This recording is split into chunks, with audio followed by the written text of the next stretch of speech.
Well, great, everybody. Thanks, sir. This is fantastic, and in fact, it's scandalous that this group together only has 40 minutes. We should have 3-4 hours together. This is a very powerful group, and we've been asked to explore investment trends, and where do you even start with that? I mean, I came up with 8 different trends, but I'm sure there are hundreds. But before we get into that, very quickly, we'll just sort of talk about who everybody is. Going to start with Jim on the end. So Jim is a director and a head of CVC Capital. And Jim is heading up the investments in the kind of mobile and gaming practice for that company. And primarily, he's connecting companies, games, mobile, tech ecosystems, looking for investment M&A with companies in Asia, in the Far East, China and Korea principally. Jim's been doing loads of his, like all the guys here on the panel, Jim's pedigree is fantastic, coming from GREE and Microsoft and Real Networks and Xbox and all kinds of great companies along the way. So real solid. I'm sitting next to Paul at the moment, and Paul's been a long-time investor in the game sector, currently general partner at London Venture Partners, which is a terrific sort of VC fund that has been supporting indie games and supporting early stage seed investing for a long time. Paul also made some very early investments in 2 companies you may not have heard of, Supercell and Unity, which did well, and lots of other great companies also that are doing equally well. Jumping around in the middle, Christopher Bergstrasser, so Chris in the red shirt there. Industry veteran. He's been with wonderful companies like Atari and Konami and Sega, and even one of my alma maters, Miniclip. Now Chris is with MTG, where he's leading an investment strategy in games and tech and esports and all kinds of great stuff coming from Sweden. We've got Peter just here. So Peter is a partner at Infin Capital. Again, wonderful pedigree, lots of history in games. It's a London-based principal investment focusing on good debt financing and also companies in the games and tech sector. And that's we're going to push Peter a bit later on what tech sector means, about where we're bleeding away from games and looking at companies in analogous industries. And then a little bit further along the way, Alexis Bonte, CEO of Eve Republic. Recent, wonderful games company, sort of headquartered in Dublin, lots of sort of studio in Romania. Excellent collaboration recently with Stillfront, but also prior to that, he was working on all kinds of wonderful stuff on non-exec with Zonga, co-founder of Entrepreneur Networks, and does a little bit with Atomico as well. And I think, Alexis, you have something, there might be an update with Atomico today? Oh yeah, no, just as you know, Atomico has been a games investor, among other things, quite strongly. We came in a little later than you guys into Supercell, and we were also investors in Rovio. And one of the things that we've done is we've raised a $765 million fund in January, and we're going to deploy a significant part of that into the games industry, mainly in Europe. And they've just announced today that I'm going to be the venture partner responsible for that. So. Yeah, fantastic. That's great news. Well done. Congratulations. Fantastic. And with that now, as we're zipping through, so I thought when I look at the different trends to focus on, with this panel where everyone comes from different places, I thought the first trend I'd like to explore is geography. I'm going to pick on Jim first, with his fund is focused really primarily on connecting different geographies. So we know, sitting in this room in the Western world, that there's been I like to call it convulsions or tremors or something in our kind of Western geopolitical scene in the last few years. Wondering whether, some commentators, reports you read, say that things like mobile games and digital technology can somehow float above that, because as truly global industries, or at least aspirationally global industries.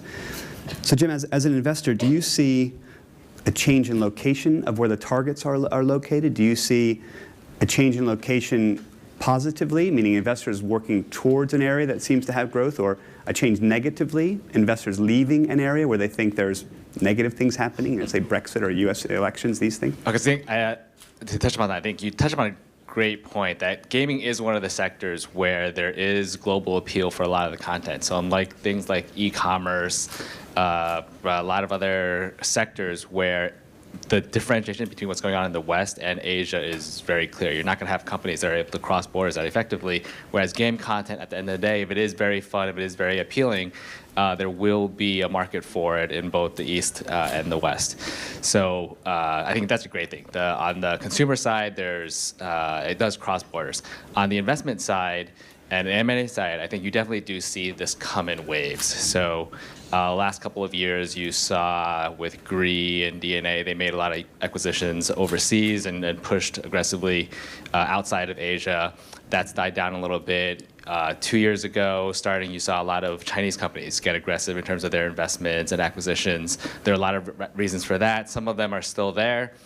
Recently, you've seen a lot of Korean companies starting to make deals overseas. So I think, certainly with Brexit and the Trump administration, there have been some impacts on these deals. So US CFIUS, which is the US government body which needs to approve a lot of the transactions across borders, they have been more restrictive in terms of deals overseas, particularly with China. So we've seen deals either slow down or killed because of perceived difficulties. Or in our case, so CP Capital actually worked on the AppLovin deal. That deal had to be transitioned over to minority equity ways and some debt as opposed to an outright sale because of some serious concerns.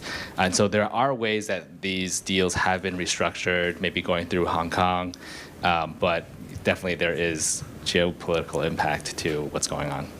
And maybe Alexis, with the new fund from Atomico, do some of the parameters of that fund direct you to look at one region only, or are you free to look? Is the world open to you? Yeah. So I think to answer that and also build on what you said, I think it's actually quite a good opportunity for European companies and European game companies. And in the previous session, Sean was explaining how you've got European companies that are starting to acquire and all that because. The Chinese acquirers, everybody was talking about the Chinese acquirers, but they have a really, really hard time acquiring companies outside of China for the reasons you were describing. So you're seeing that, companies like Stillfront that acquired my company, Republic Labs, it's kind of like, we didn't really have, it was a competitive process, but there was no Chinese player in the competitive process, which is interesting. So that gives you a certain angle. In terms of Atomico, what we are doing is we've said that we're going to focus about 80% of our investments in Europe, and because we think that great companies can come from anywhere, we'll do 20% also in other countries. Could be US, could be even Latin America and all that. But I think the important thing is when we say Europe, we don't mean London. When we say Europe, we mean Europe. We mean there's great companies in Paris, there's great companies in Spain, there's great companies in Portugal, there's great companies in Eastern Europe, and great talent there. So I think there's a really great opportunity right now in the games sector in Europe. The valuations are lower, there's very high liquidity. I think it's a really good trend right now. And the last question on geography, thanks Les, is the only panel member who has geography in its title is London Venture Partners. So Paul, I'm wondering whether London Venture Partners itself is really playing on the word London, or are you also looking further to meet companies to invest? We're not looking at it in terms of focusing our investments. It was just, the team was based here, and that's what we just decided to call ourselves. We've been investing across Europe and the U.S. We've restricted ourselves to just Europe and the U.S. just because it's easier to get there and easier to do business. We understand it. I think if you want to be investing in Asia, you have to have people on the ground and understand the culture there. And in fact, in fact, the last 5 investments that we've made have been in the U.S. So we're driven by opportunity as long as it's sort of within Europe and the U.S. Of the team, the idea, the strategy, etc. Cool. Thanks, Paul. Another trend I'm seeing, I'm going to pick on Peter for a moment, is this idea of connected sectors. So as a legal advisor, I'm seeing that in the fashion industry, in the arts and sort of arts and media industries, game terminology that all of us would find as second nature, things like user acquisition, player engagement, player retention, all these kinds of things, are now moving as a mindset into new industries. I know that your fund does a bit of investing in what I might call connected industries to games. Is that a trend you're seeing? Are you seeing opportunities in games thinking in other industries? Yeah, one thing that we are seeing and what we expect to be doing more is if you look at the games industry and if you look at game developers in particular, what we have found is that there are some industries or sectors, and I'm sort of thinking industrial and commercial, where people are currently working on solutions which are working quite well, are quite advanced, but large corporates are looking at, well, what is sort of next?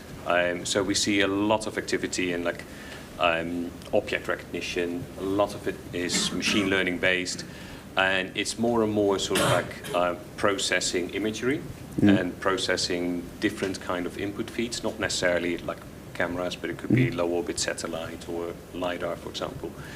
And we're sort of expecting that the demands for that kind of capabilities will be moving more from like 2D based to 3D based. And that's an area where we've been looking at quite closely and doing sort of like the first investments. Because the games industry has been working with 3D for ages. They've been working with artificial intelligence for ages and machine learning. So that they're quite accustomed to that. And also the mentality of developing new technology is much more iterative. It's much more, it's faster. We're seeing smaller teams doing quite incredible things. And sometimes that just sort of like is stuck in a games company. And so what we like to do and what we're doing at the moment is spinning some of that technology out and sort of like separating that from the games business and apply that on a more like commercial and industrial scale. And you get some really astonishing results. And I expect to see more of that. And it really requires a bit more sort of like forward thinking, because if you're going into like 3D imagery, machine learning, I mean, we're thinking AR, mixed reality, HoloLens, it will be a few years out, but the holy grail for a lot of larger corporates is real-time 3D processing of imagery and all kinds of sensor input, for example. So yes, there's a bit more convergence going on, and for us it means we look more like the technical capabilities at some point. And yes, it's coming out of the games industry, but it's no longer sort of about a game. So yes, that's a trend that we see. And thanks, Peter. And so turning to Christopher and thinking about the sort of MTG and wondering, as a transition, is something like esports or a company with MTG's sort of firepower, do you see that esports is a complementary to games industry, or is it a part of the games industry? Or if you're backing companies that are looking to push that platform, how do you guys see that as fitting in? It's a little bit funny because we're seeing this trend where a lot of companies are coming to us now with game investments going, we've got the greatest esports game you'll ever see. And the thing is with esports is that, yeah, a great game could eventually become an esport, but who determines the esport is the community. The audience, the people that, these small little groups of people you find all over Europe and US and throughout Asia, where they have little LAN parties, they have competitive gaming nights and things like this, and then it kind of grows from there. And in the end, whatever game they love, if it grows big enough, then eventually you'll have teams and leagues that'll get behind it. Then it becomes an esport. So for us, it's not that we invest in companies who are going to create esports. It's not our focus. We're trying to focus on great teams and great product. And if it does become an esport in the end, that's great. We own ESL. But also on the back of that, for us, it's also about audience. So beyond the games investments and the esports investments that we're making, we're also investing in multi-channel networks because, it's the people that view it, it's the people that make the esport, and so on.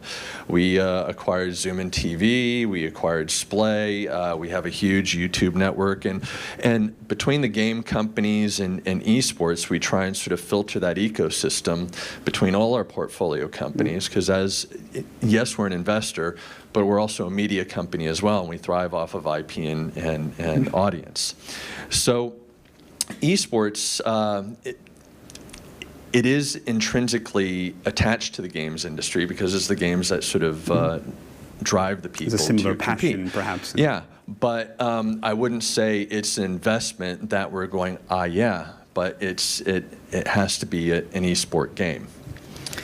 A trend that I've been sort of seeing over time, I want to sort of back to sort of Jim and Alexis again, where about competition, about whether, I remember this is years ago, we were doing an investment round, and I was meeting with a chap from Coca-Cola, and the chap from Coca-Cola was saying, Brian, don't kid yourself. We at Coca-Cola and other big sort of large consumer products companies are looking across at the games industry, and we see people making enormous amounts of money, doing lots of marketing that we think we're very good at. So in a few years, we're coming. We're going to become investors. We're going to come. This is this one particular guy's prediction. Don't know whether that's held true.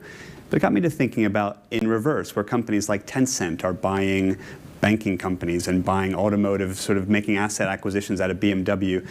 Just wondering, Jim, do you ever sit across a bidding process and see a kind of a non-game competitor? Do you see companies looking to try to go after assets that you guys, CVC, may be interested as well, and having to fight them off? So I think a year and a half, 2 years ago, you definitely saw this. So with aggressive acquisitions out of China, there were two main drivers.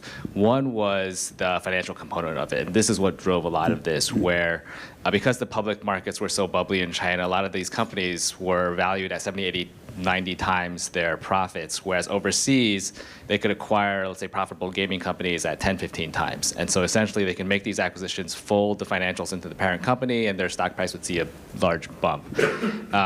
That was one part of what was driving a lot of the acquisitions. The second part was the strategic component. So in many ways, China is the largest gaming market at this point. In many ways, that market is as competitive, if not more so, than Western markets, which are large teams, lots of companies. And so a lot of these companies were looking to get overseas, either to distribute their products overseas or source content to bring to China. That's the driver that was in existence back then, is still there now. Now, because both of those drivers were there before, that's why you saw so many aggressive deals, and also you saw cross-industry deals. So whether it was a chemicals company or a poultry company or a manufacturing company, they wanted to get into this financial arbitrage component, so they were driving a lot of these deals. The Chinese regulatory parties actually saw these and saw that they weren't necessarily beneficial to the economy, and so they've enacted some regulations which made this harder. So I don't think you'll see this moving forward.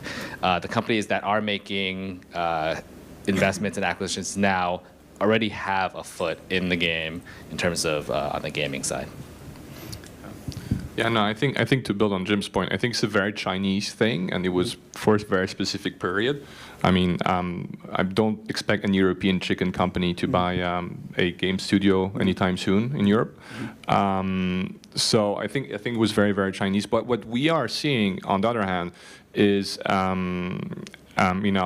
think also, I don't believe in Coca-Cola, trying to buy this. I think, the value, if you look at the value that's being created in the games industry, it's really being created at two levels. It's being created at the game studio level, so a game studio that really manages to do a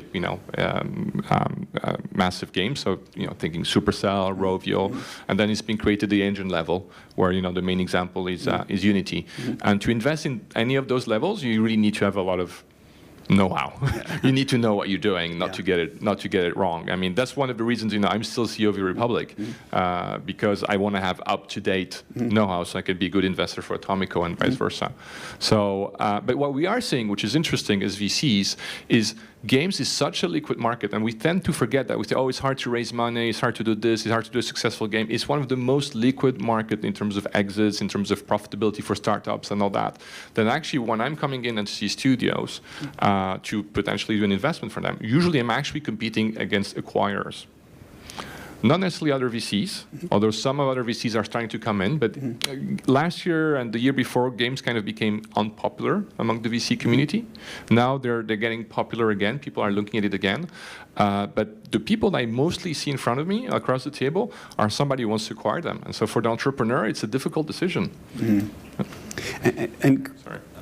please, Jim. Yeah, I do want to add one thing. So I think one thing that you do see in Asia now, and you have seen somewhat historically in the West, is conglomerates, or companies that cover a lot of different sectors. So if you take a look at the gaming sector in the West, largely it's very sectorized. You have publishers, you have platforms, you have ad networks, you have developers, right? Maybe you have some developer publishers, but in Asia, particularly in China, you have a company like Tencent, which is basically all of these, right? They're a distribution network, they have a messaging app, they develop games, they publish games, and there's multiple companies like this, certainly not on the scale of Tencent, but that are very successful. Whereas historically, if you look in the West, you have companies like Geez that have operated across a variety of sectors, Comcast, NBC. On the media side, they're basically trying to own the entire vertical stack.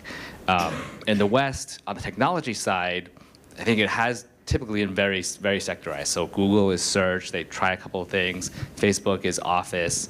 But now increasingly, like let's say you look at Amazon, Facebook, they are starting to really branch out and try to own more sectors of technology. And I think you'll see more of that. Maybe it is a matter of kind of ebb and flow, and it goes back and forth.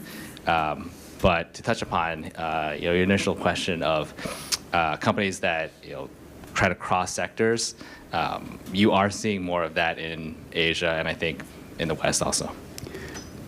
Thanks, Jim. Moving into, I mean, you just said technology, which is exactly the next point. You segued beautifully. Thank you.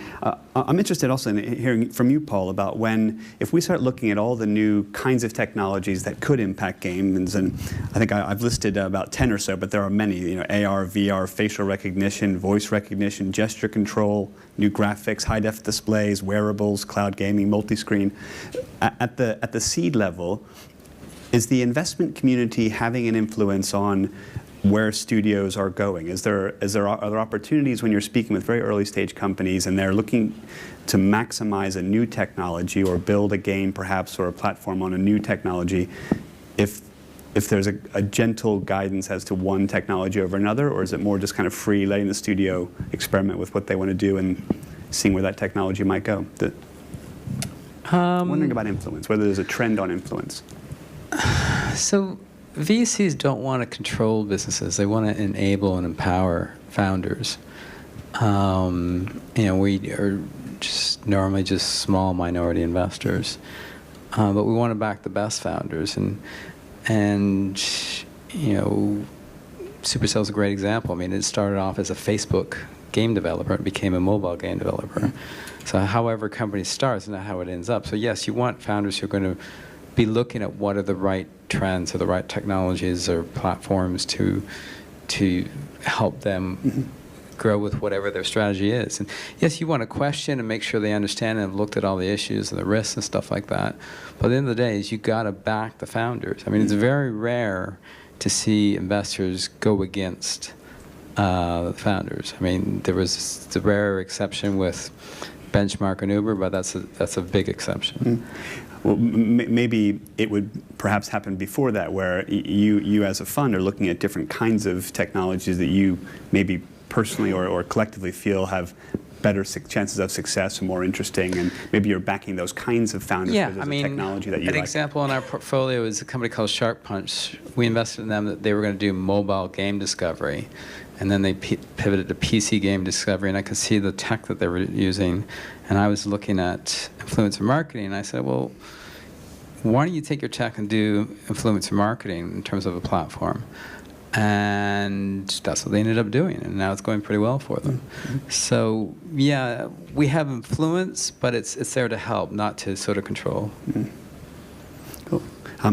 Peter, that's the same question of you, actually, because again, looking at early stage, are there technologies that you see are trending better, where more either early stage or angel investors are becoming interested in versus others, or is it is it a bit like what Paul and others have said? It is about the management, it is about the founders, it is about the kind of vision of the guys, or is it a mix? I think it's as Paul said, it's principally about the founders, but when you and it also depends a little bit on, is it a game or a platform, and if it's a suggestion to, as Paul said, helping the founders in okay, they're looking at a pivot, which way, and if you can help, then you help.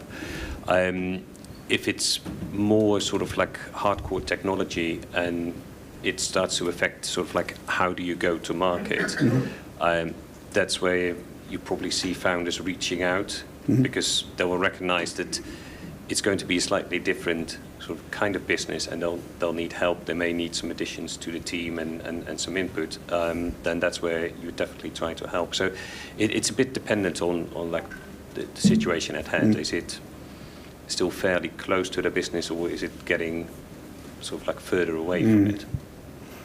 Still avoid VR like the plague. +1. +2. Unfortunately. And what about behavior? So another trend I was sort of pondering on before today is player behavior, and there's a kind of a philosophical discussion often what happens on this kind of adoption threshold that can happen with, in law it happens a bit in privacy, where people begin having an increased threshold on how much of their own information gets kind of used by people. Maybe 10 years ago our threshold may have been lower, perhaps by argument, and maybe today it's a bit higher on what we're willing to deal with and accept. Some people say that there's kind of also incremental increases in the kind of subconscious minds of players about what the consumers, the kind of technology that they see as normal, and the functionality that they expect in their games.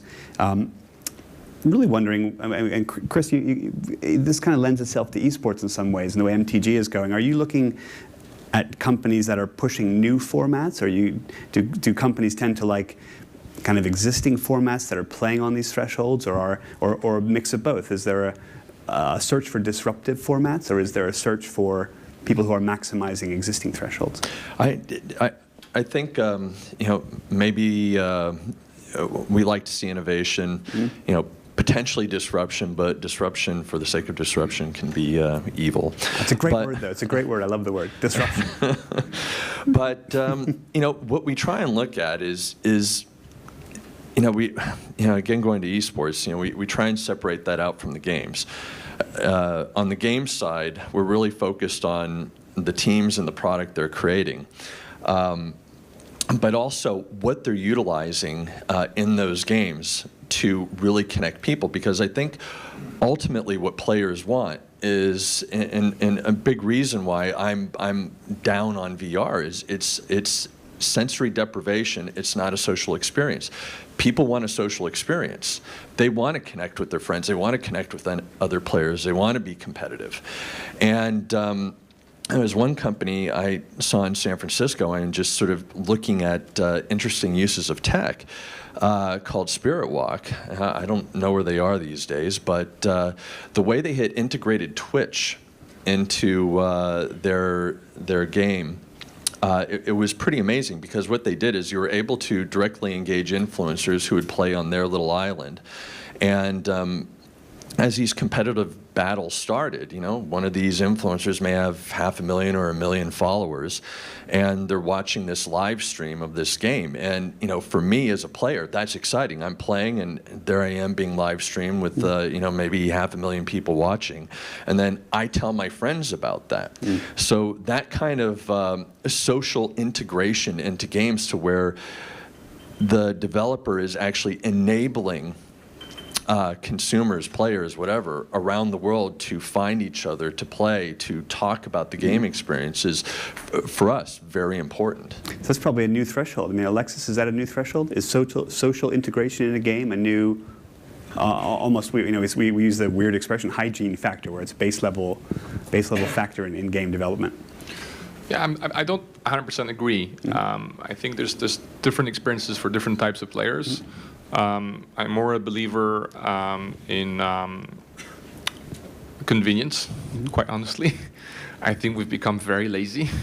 Nobody wants to, play a game that buy a CD or download something that's 6 gigabytes or whatever. So I think that's why you've seen a huge emergence of mobile gaming.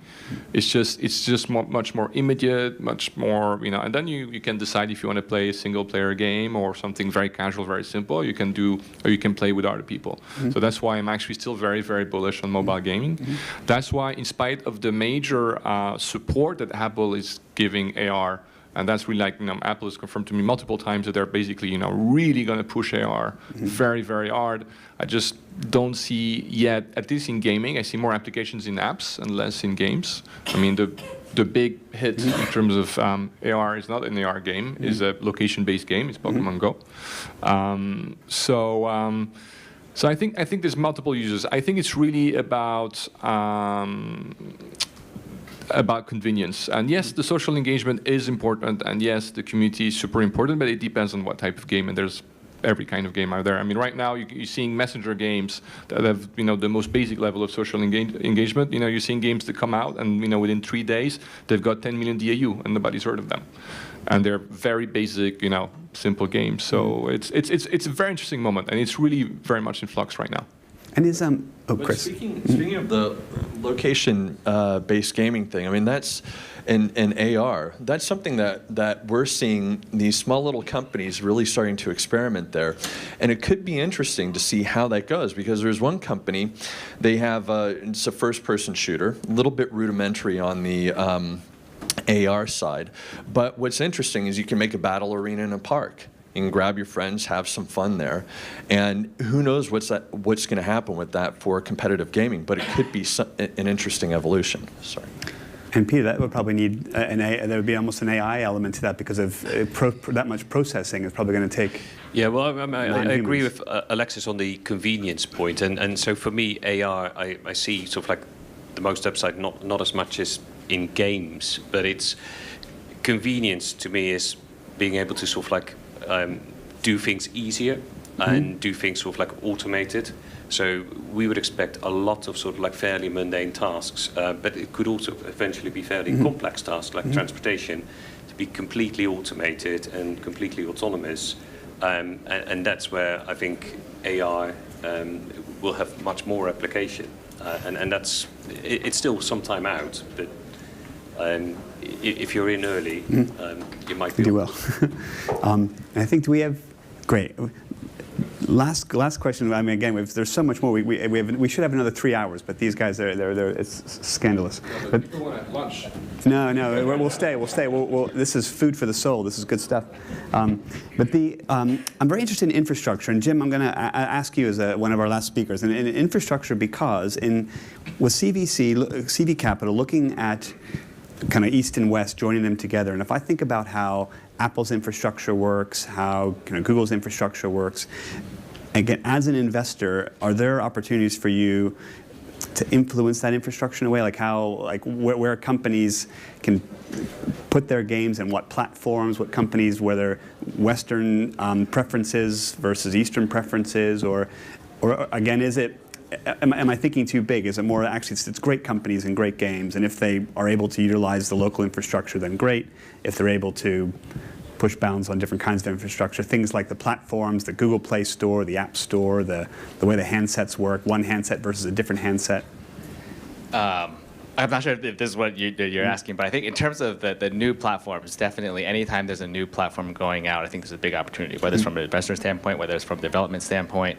So if you look at some of the emerging platforms, whether it's VR, AR, Messenger, as a developer, if you're looking for the big payoff, those are some of the platforms that you should be looking at. But it is kind of high risk, high reward, and also specific to some of the ones that are tied to something like Facebook or Google or Apple, what they're doing. It's definitely one of those situations where it's kind of you live by the sword, you die by the sword. So a couple years back when I was at 6waves, we were a large, dominant publisher on the Facebook gaming platform. And it was a very viral platform. Our growth exploded. We were able to sign up a lot of developers, raise a lot of money. And then the minute that they basically turned down virality, and granted, it was also paralleled with the growth of mobile gaming. So we saw a lot of developers shift over to that platform. But with a lot of opportunity initially, then when they change their platform, you're basically crap out of luck. Right? So I think you do need to take that into account and maybe hedge your bets somewhat. Fantastic. Well, I think we're done. So thank you so much, guys. I mean, it was absolutely fantastic. I think we were only just scratching the surface of all these wonderful trends. But anyway, so thank you very much. Well done, guys. Thank you. Thank you.